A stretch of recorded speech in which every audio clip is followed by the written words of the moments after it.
The breeding pools of Valara shimmered under the twin suns. Deep beneath the crystal surface, eggs cracked open one by one. Tiny creatures pushed their way out into the warm water. Their scales caught the light in brilliant colors. Blue like the sky, green like the forests, red like fire. Each hatchling that emerged brought joy to the colony.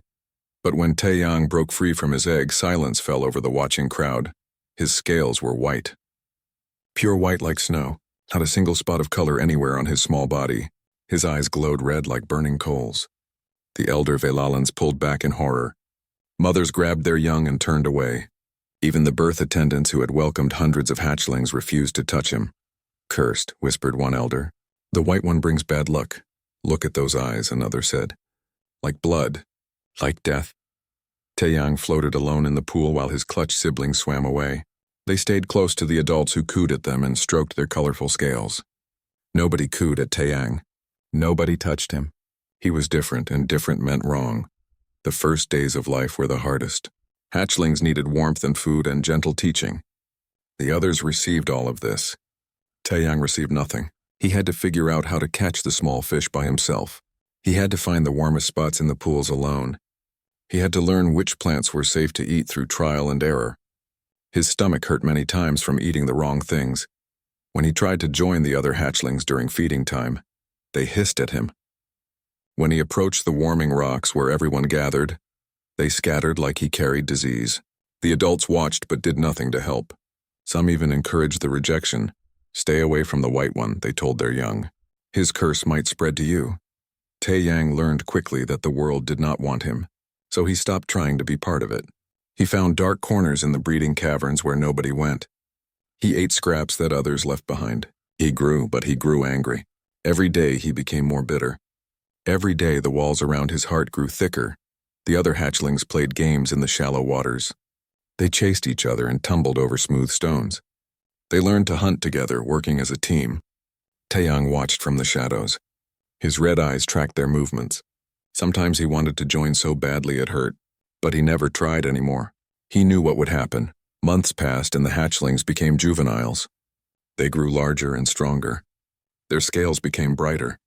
They moved from the breeding pools to the main colony. Taeyang followed at a distance, always alone. The colony was built into massive crystal formations that rose from the ground like frozen fountains. Families lived in carved chambers. Young Valalans trained for their future roles.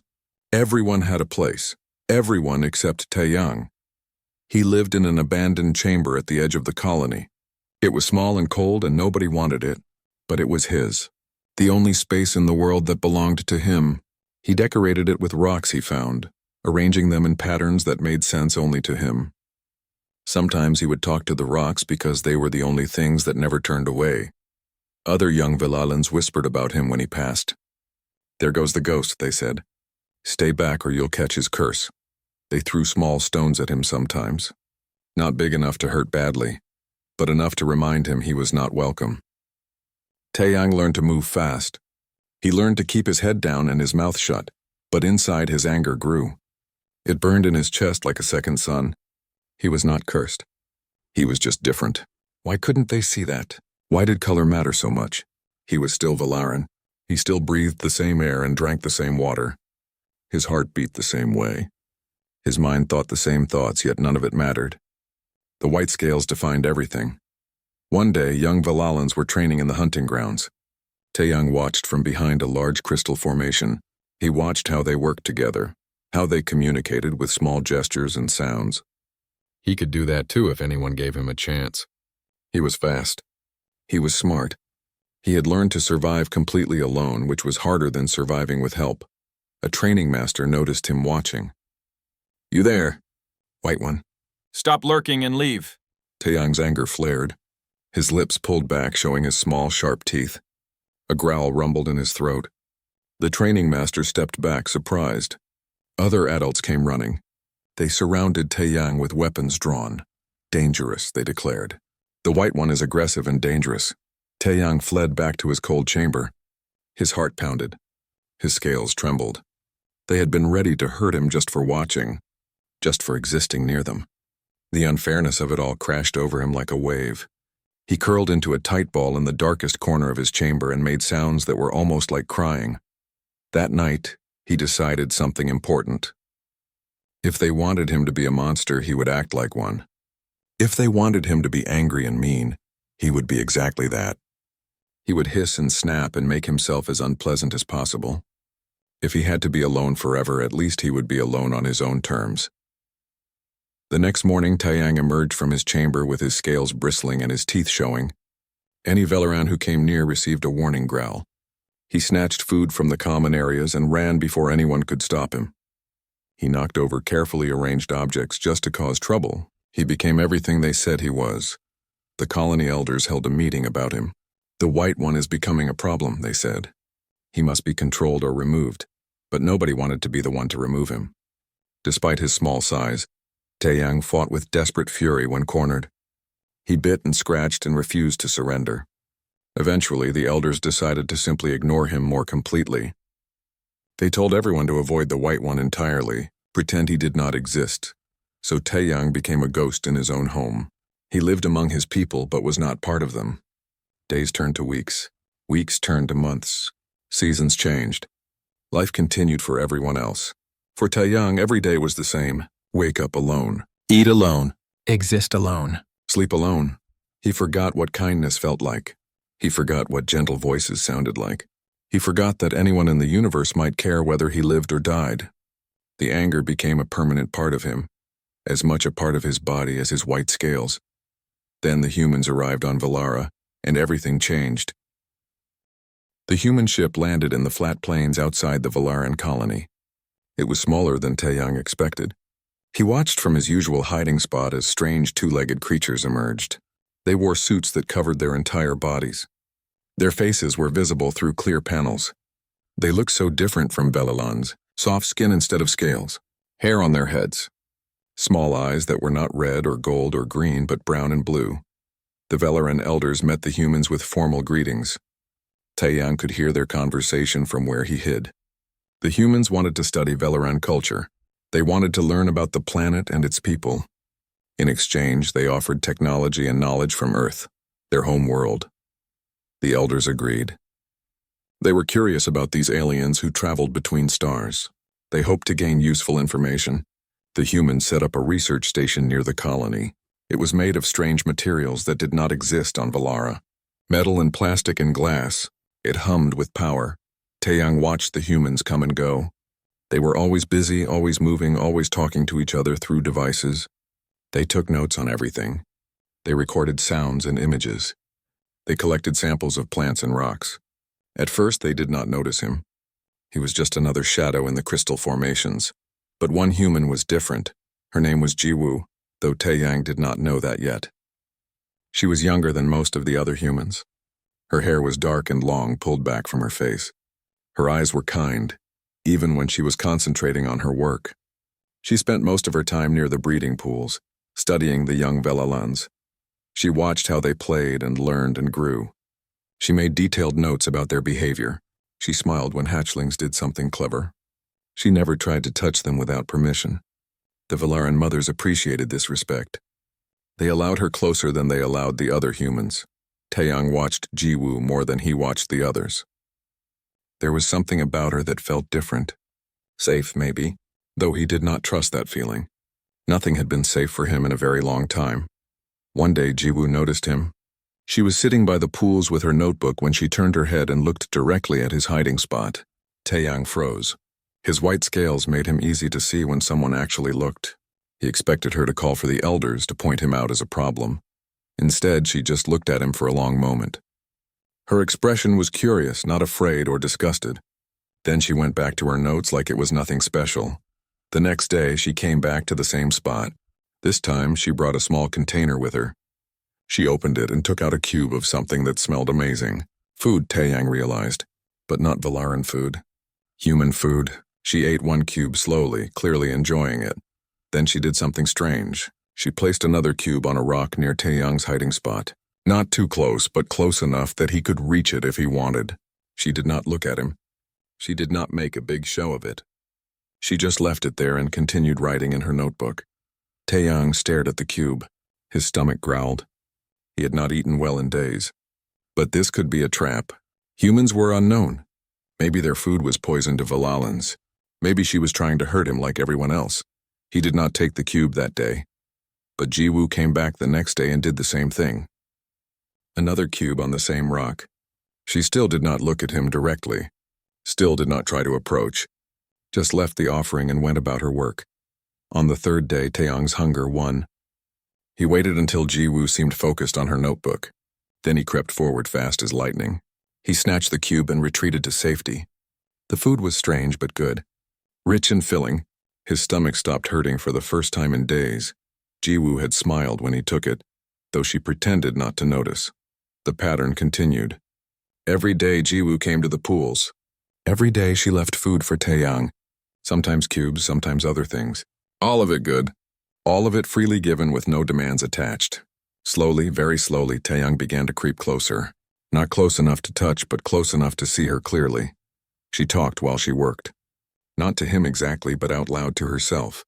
Or maybe she knew he was listening. She talked about Earth, her home planet.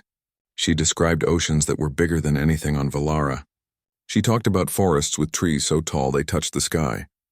She talked about animals called dogs that humans kept as companions. Taeyang had never heard of any of these things.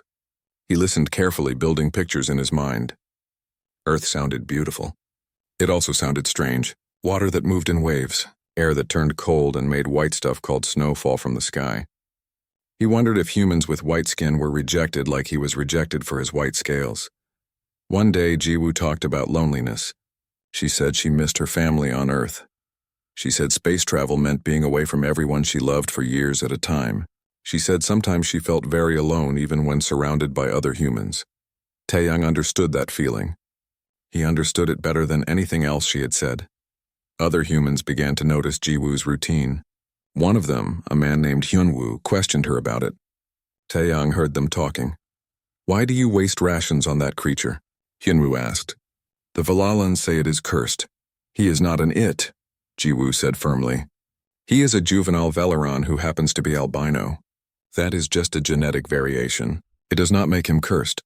The locals clearly disagree. They avoid him completely. There might be a good reason for that. The only reason is superstition and fear," Jiwoo replied. "He is alone through no fault of his own. If I can make that a little easier, I will," Hyunwoo sighed. "Your compassion will get you in trouble one day." "Maybe," Jiwoo said. "But I would rather have trouble than lose my compassion." Taeyang listened to this conversation with his heart beating fast. Someone was defending him. Someone thought he deserved kindness. Someone saw past his white scales to the person underneath. He did not know what to do with this new feeling. It was warm and scary at the same time. After 2 weeks of daily visits, Jiwoo did something different. Instead of placing the food on the rock, she held it in her hand. Her palm was open and flat. The food cube sat in the middle. She extended her arm slowly, keeping the rest of her body still. She did not look directly at Taeyang. She simply offered. This was a test. Taeyang knew it. Not a mean test, but a test of trust. If he took the food from her hand, he would have to come very close. Close enough that she could grab him if she wanted. Close enough to be hurt. Every instinct told him to stay back. Trust was dangerous. Trust led to pain. But something else whispered in his mind. A small voice that sounded like hope. What if this time was different? What if this person meant what she showed? Taeyang's body trembled. He took one step forward. Then another. His eyes stayed locked on Jiwoo's face, watching for any sign of threat. She remained perfectly still. Her breathing was calm and even. Her expression was gentle. He took another step. Now he was close enough to smell her. Humans smelled strange, but not bad. Different from Velalans. Warmer somehow, his snout stretched toward her palm. He expected her to move, to flinch, to do something that would prove she was like all the others. But she did not move at all.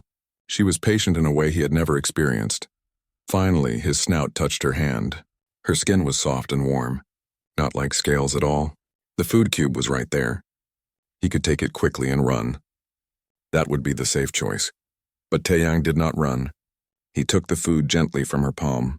And then, instead of retreating, he stayed there. Just for a moment. Just long enough to feel what it was like to be close to someone who did not hate him. Jiwoo's smile was brighter than both of Valara's suns. "There you are, little one," she whispered. Her voice was soft as wind through crystal formations. I knew you were brave under all that anger. Something inside Taeyang cracked. Not broke, but cracked open like an egg. Something that had been locked away for so long finally saw light. A sound came from his chest that was not a growl. It was deeper and more complex. Almost like a purr. From that moment, everything began to change. The days that followed were like nothing Taeyang had ever known. Jiwoo came to see him every morning, and every morning he waited for her. Not hiding anymore, but sitting in plain view. She always brought food, but now he took it directly from her hand. Sometimes he even let her touch his scales. Her fingers were gentle and curious. She traced the patterns on his back, making soft sounds of wonder. "You are beautiful," she told him once. "I do not care what anyone says. These white scales are like pearls. Like moonlight. You are special, not cursed." Taeyang did not know what pearls or moonlight were, but he understood the tone of her voice. She meant it. She truly saw beauty in what everyone else hated. The warm feeling in his chest grew stronger every day. Jiwoo started teaching him things. She showed him pictures on her device explaining what they meant. Images of earth animals and plants and places. She taught him human gestures. A nod meant yes. A shake meant no. Hands raised with palms out meant peace. Taeyang learned quickly. He was smart, and for the first time in his life someone recognized that. He began following her around the research station. At first the other humans were nervous. They remembered what the Valalans said about the cursed white one. But Jiwoo introduced him calmly. "This is Taeyang," she said. She had given him that name, which meant son in her language. "He is my friend. Please treat him with respect." Some humans remained cautious. Yunwoo especially watched Taeyang with suspicious eyes. That creature could be dangerous, he warned. It has been living wild and rejected. Who knows what it might do? He, Jiwoo corrected firmly. Not it. And he has done nothing but show intelligence and gentleness. The danger comes from those who hurt him, not from him. Taeyang appreciated her defense of him, but he also understood Hyunwoo's fear. He had spent so long being angry and aggressive. He had made himself into something scary because that was the only protection he had. Now he was trying to be different, but old habits were hard to break. Sometimes other Valalans saw him with Jiwoo. Their reactions were always the same. Horror and disgust. Mothers pulled their children away. Warriors reached for weapons. Elders muttered prayers to protect against his curse. One day, a group of young Valalans threw rocks at him while he walked with Jiwoo. They laughed and called him names. Ghost cursed one. Demon! Taeyang's first instinct was to charge at them, to fight back like he always had. But Jiwoo stepped between them. Her voice was sharp and commanding. Stop that right now. How dare you attack someone who has done nothing to you? The young Valalans were shocked. Humans did not usually interfere in Velaron matters. They stammered excuses about the curse, about tradition, about how things had always been done. Cruelty is not a tradition worth keeping, Jiwoo said coldly. You should be ashamed. All of you. She turned to Taeyang, her expression softening immediately. Are you hurt? He was not hurt physically. The rocks had been small, more insulting than damaging, but something else hurt. The reminder that most of his own kind would always hate him. That no matter what he did, he would always be the cursed white one to them. Jiwoo seemed to understand without words. She placed her hand on his head, right between his eyes where Valalan showed affection to family members. They are wrong about you, she said quietly. You are worth more than all their prejudice combined. The incident reached the Valaran elders. They were not happy that a human had defended the white one against their own young. An elder named Rakesh came to speak with Jiwoo. His scales shimmered with blues and greens, marking him as an important leader. His voice was stern. You overstep your place, human. You do not understand our ways. The white one is marked by misfortune. His presence brings bad luck to our people. This has been known for generations. Jiwoo stood her ground. Her spine was straight, her eyes meeting Rakesh's without fear. With respect, elder, I understand more than you think. On my world, we have also judged people by their appearance. We have also created outcasts based on differences, and we learned that this causes more harm than any curse ever could. Your world is not ours, Rakesh replied. Your customs do not apply here. Perhaps not, Jiwoo agreed. But suffering is the same everywhere. Loneliness is the same. Cruelty is the same. And so is kindness. I will not stop helping Taeyang just because your traditions demand it. Rakesh's scales flared in anger. You disrupt the natural order. You make the cursed one bold. He follows you like a tamed beast. This is not proper. He follows me because I treat him like a person, Jiwoo said. Maybe if more of you did the same, you would see what I see. A clever, loyal individual who deserves respect. The argument ended with no resolution. Rakesh warned Jiwoo that her actions would have consequences. She ignored the warning. Taeyang watched this with awe. Someone was fighting for him. Someone was willing to face anger and disapproval just to protect him. He had never known such loyalty before. From that day, Taeyang became even more protective of Jiwoo. He positioned himself between her and any perceived threat. He growled at Velalans who spoke rudely to her. He was her guardian as much as she was his friend. The other humans had mixed reactions to their growing bond. Some thought it was touching. Others thought it was foolish. Hyunwoo continued to voice concerns. You are getting too attached, he told Jiwoo during a staff meeting. What happens when we leave Valara? You cannot take a native creature with you, and he has become dependent on you. You might be doing more harm than good. Jiwoo's expression tightened.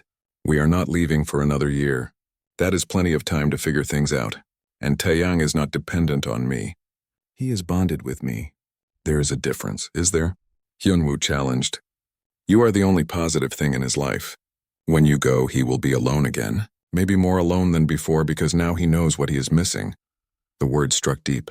Jiwoo had thought about this many times late at night. She had thought about what would happen when the mission ended.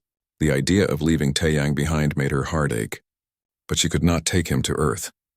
The journey was too long, the environment too different. It would be cruel in a different way. Taeyang sensed her sadness that evening. He pressed his head against her leg, making the soft rumbling sound that meant comfort. Jiwoo sat down and wrapped her arms around his neck. He was getting bigger now, nearly her size. His white scales were glossy and healthy from regular food and care. I do not know what to do, she admitted to him. I do not want to leave you, but I cannot stay forever either. Taeyang did not understand all her words, but he understood the emotion behind them. He nuzzled closer, offering what comfort he could. Whatever happened in the future, they had now. That was enough. Weeks turned into months. Taeyang grew larger and stronger. He was now an adolescent, his body lean and powerful. His white scales marked him clearly wherever he went. But he walked with more confidence now. Jiwoo's acceptance had given him something valuable. Self-worth. He helped her with research. When she studied hunting patterns, he demonstrated techniques. When she needed samples from hard-to-reach places, he retrieved them. They became a team. The other researchers began to appreciate his usefulness, even if they still found him strange. Only the Valalans remained hostile. If anything, their dislike had grown. They saw how the White One thrived with human care. They saw how he ignored their scorn and walked proudly. It challenged everything they believed. If the Cursed One could be happy and healthy, then maybe their curse was never real. Maybe they had been wrong all along. That possibility frightened them more than any curse. Young Valalans whispered new rumors. The White One had enchanted the human. The White One was stealing knowledge to use against the colony. The White One was planning revenge. None of it was true, but fear did not need truth to spread. Rakesh watched the situation with growing concern. Change was coming, he could feel it. The humans would eventually leave, but their influence would remain. The White One would remain, and the questions they raised would remain. Questions about tradition and fairness and whether the old ways were truly wise. He did not know how to stop it. He only knew that the cursed White One in the human girl had disrupted generations of careful balance. Something would have to give eventually. That moment came sooner than anyone expected and in a way no one could have predicted. The alarm woke everyone in the middle of the night. Its sound was sharp and terrifying, echoing through both the research station and the Valaran colony. Taeyang lifted his head from where he slept near Jiwoo's quarters. Something was wrong, very wrong. Jiwoo emerged from her room, still pulling on her uniform. What is happening? Hyunwoo's voice came over the communication system. Breach in the colony's outer barrier. Something big came through. Everyone to emergency stations now. The research team mobilized quickly. They had trained for emergencies, though they never expected to face one. Through the windows, Taeyang could see Valalans running in panic. Their scales flashed with fear colors. Parents grabbed their young. Warriors scrambled for weapons. Then he saw it. The Ridge Stalker. It was massive, easily 3 times Taiyang's size. Its body was covered in thick armored plates that overlapped like stone shields. 6 legs moved with terrible speed. Its head was mostly mouth, filled with rows of jagged teeth. Red eyes glowed with hunger. Ridge stalkers usually stayed in the deep canyons far from civilization. This one must have been driven out by something, or drawn by the heat signatures from the human station. The creature smashed through crystal formations like they were nothing. Its roar shook the ground. Velalans scattered before it, screaming. Warriors fired energy weapons, but the blasts bounced off its armor. Nothing was stopping it. Taeyang watched the ridge stalker's path. It was heading toward the breeding pools, toward the chambers where the youngest hatchlings lived, toward the most vulnerable members of the colony. The same colony that had rejected him. The same Velalans who called him cursed. The same people who threw rocks and insults. They were in danger, and his first feeling was satisfaction. Let them suffer like they made him suffer. But then he looked at the hatchlings fleeing in terror. They were so small, so scared. They reminded him of himself, alone and frightened. Yes, the adults had been cruel, but the hatchlings had not chosen that cruelty. They only repeated what they were taught, and more importantly, Jiwoo would never forgive him if he let innocent children die when he could help. Jiwoo had taught him that being better than your enemies meant acting with honor, even when they did not deserve it. Taeyang made his decision. He charged toward the ridge stalker. Taeyang, no! Jiwoo's scream followed him, but he did not stop. The ridge stalker was focused on the fleeing Velalans. It did not notice the white adolescent racing toward it, until Taeyang launched himself at its side. He hit hard, claws extended, aiming for the gaps between armor plates. The impact surprised the predator.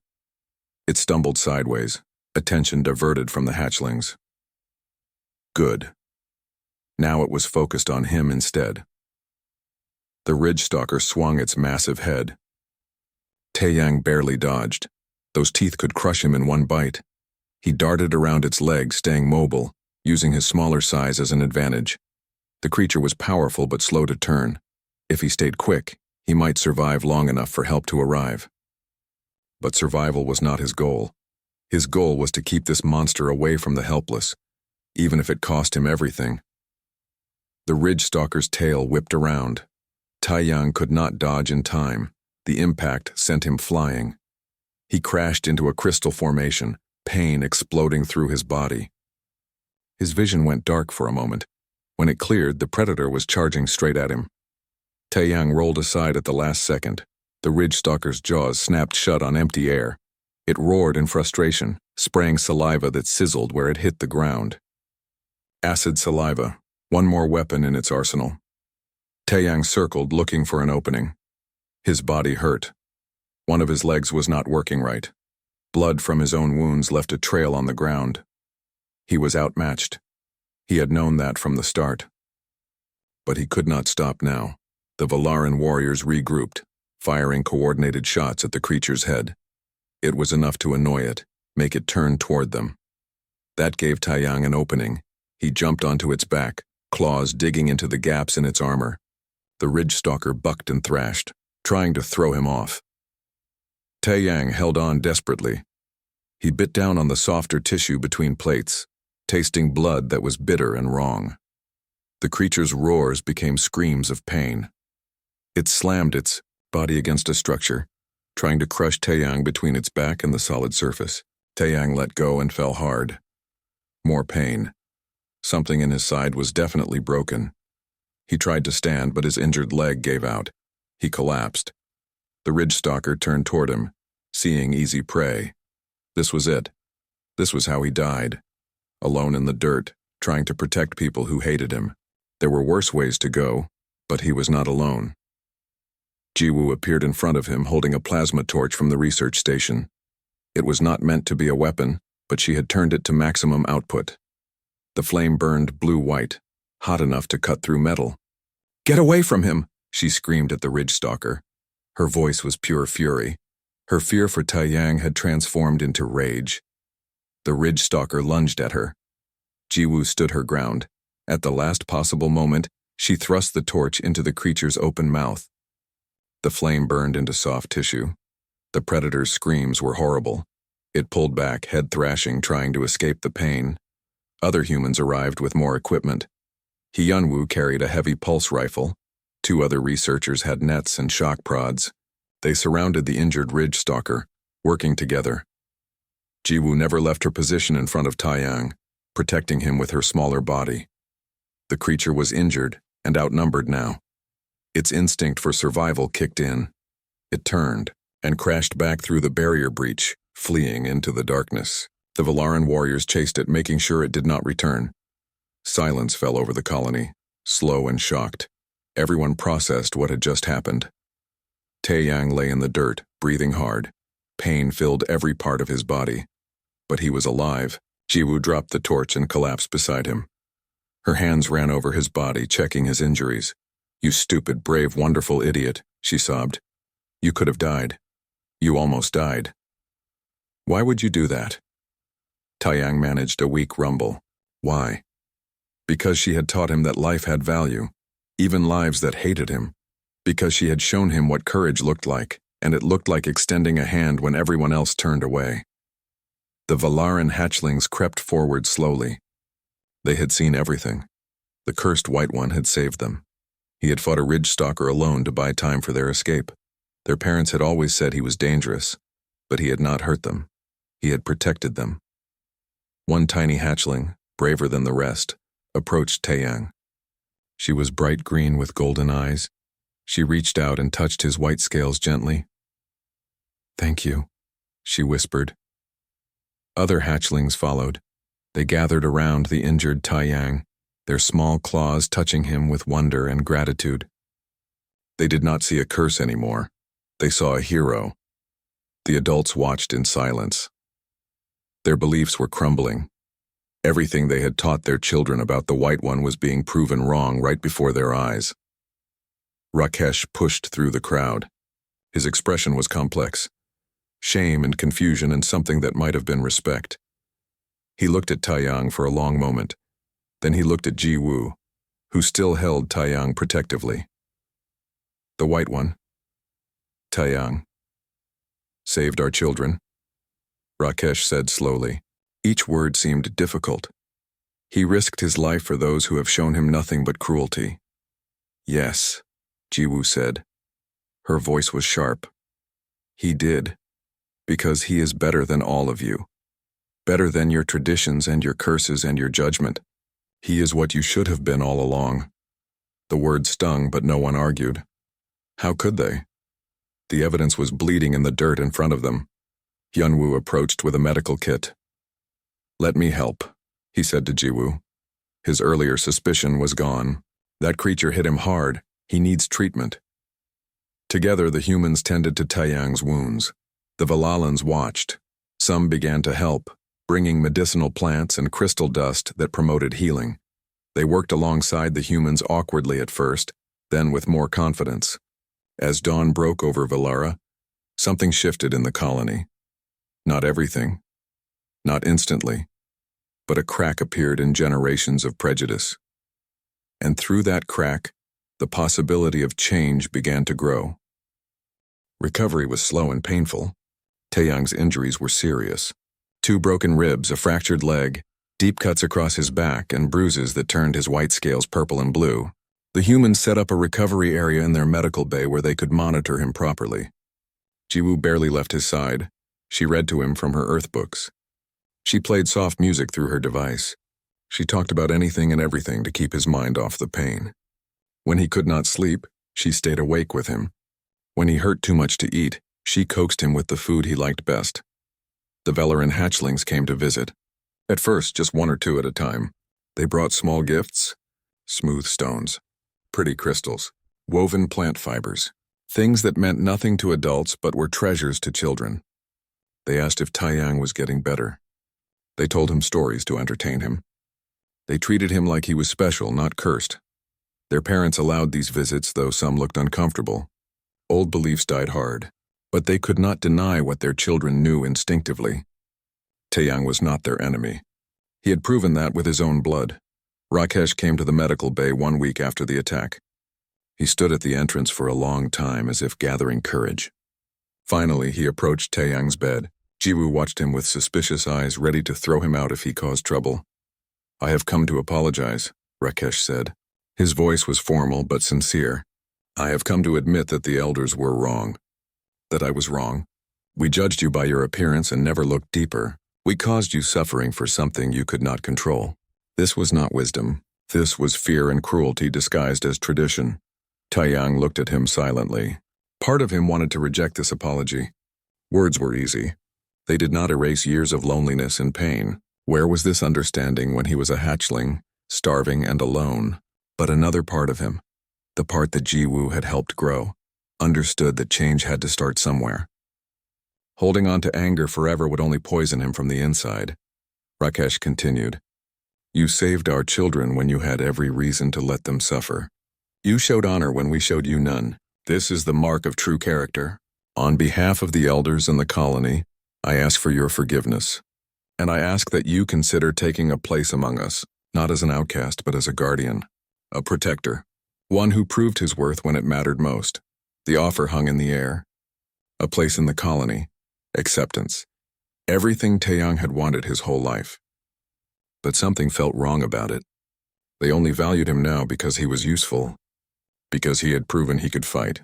What about before, when he was just a lonely hatchling who needed kindness? Did he only deserve respect after bleeding for them? Jiwoo must have sensed his hesitation. She spoke up. "Taeyang does not need to prove anything more to anyone. He already has worth whether he fights monsters or not. Whether he is useful or not, he deserves respect simply because he exists and has feelings and thoughts. That is what you need to understand." Rakesh bowed his head. "You are right, human friend. And that is a lesson we must teach our young so they do not repeat our mistakes. But the offer stands regardless. Taeyang will always have a home here if he wants it." After Rakesh left, Jiwoo sat beside Taeyang and stroked his scales gently. "You do not have to accept," she said quietly. "You do not owe them anything. If you want to tell them all to leave you alone, I will support that." Taeyang thought about it. The anger was still there, deep in his heart. But it was not the only thing anymore. There was also hope. The hatchlings who visited him were innocent. They had learned to see past color. Maybe with time the whole colony could learn. Maybe he could be the bridge between the old ways and new understanding. He rumbled softly and pressed his head against Jiwoo's hand. He would stay, not for the elders who rejected him, but for the young ones who offered him stones and crystals, for the future that could be different from the past. The weeks that followed brought more changes. As Taeyang healed, young Vilalans started training with him. They wanted to learn to be brave like he was. The warriors, grudgingly at first, asked him to demonstrate fighting techniques. His experience surviving alone had taught him things that colony training did not. Taeyang found himself with a strange new role: teacher, protector. The white scales that once marked him as cursed now marked him as unique, special. Young, Vilalans wanted to touch them for good luck. The irony was not lost on him, but the biggest change was in how Vilalans treated differences in general.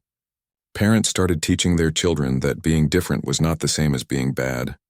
When another hatchling emerged with unusual patterns, the colony celebrated the uniqueness instead of fearing it. Slowly, the culture shifted. Jiwoo watched all of this with pride. "You did this," she told Taeyang. "You changed an entire society just by being yourself and refusing to give up."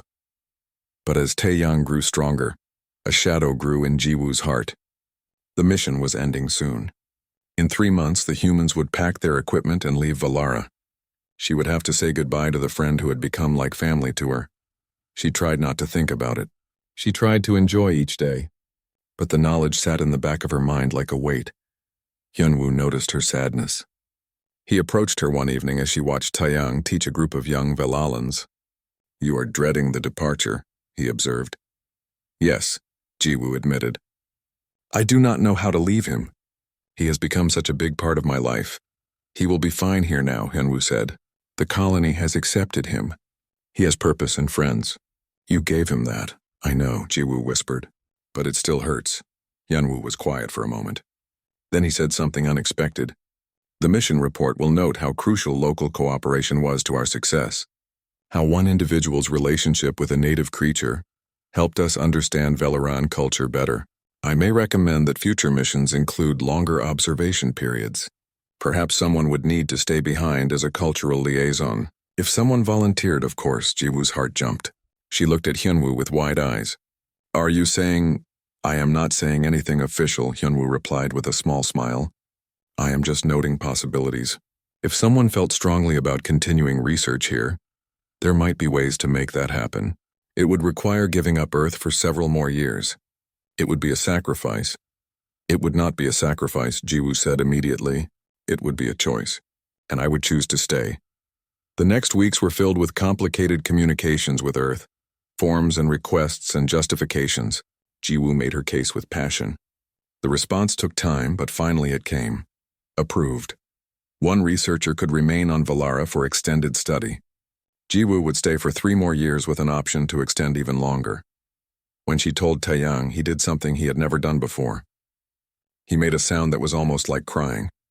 But it was happy crying. Joyful tears that he had not known existed.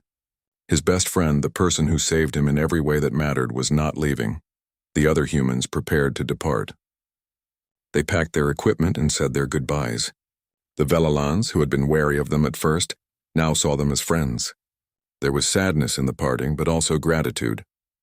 On the last day, the researchers gathered for a final meal with the colony. Rakesh gave a speech about building bridges between worlds, about how one person's kindness could change everything. He looked directly at Jiwoo when he spoke, and she felt tears in her eyes. After the others left, Jiwoo stood on the platform where the ship had been. She was alone now. The only human on an alien world. It should have been frightening, but it was not. Because she had Taeyang, and through him, a whole community that had learned to see with new eyes. Taeyang joined her on the platform. He was fully grown now, massive and strong. His white scales gleamed in the double sunset. Scars from the ridge stalker marked his body, but he wore them with pride. They were proof of his courage, his choice to be better than the hate he had received. What do you think happens next? Jiwoo asked him, even though she knew he could not answer in words. Taeyang made a rumbling sound that she had learned meant contentment. He pressed his head against her shoulder in the gesture of family. What happened next did not matter as much as what was happening now. They had each other. They had a community learning to be better. They had hope. Jiwoo wrapped her arms around his neck. She thought about the first day she saw him, hiding in the shadows and bristling with anger. She thought about the moment he first took food from her hand. She thought about him charging at the ridge stalker to save children who had tormented him. She thought about all the small moments in between that built a friendship across species, and she understood something important. Humans were not great because they were stronger or smarter than other beings. Humans were great because they had the ability to see worth in the rejected, to offer hands when others turned away, to believe in change when everyone else accepted the way things were. That was humanity's real power. Not weapons or ships or technology, just simple, stubborn compassion that refused to give up on anyone. As the sun set and the stars emerged, Jiwoo and Taeyang walked back to the colony together. Young Velalans ran to greet them, no longer afraid of the White One. Parents nodded respectfully. Warriors called out friendly challenges for sparring practice.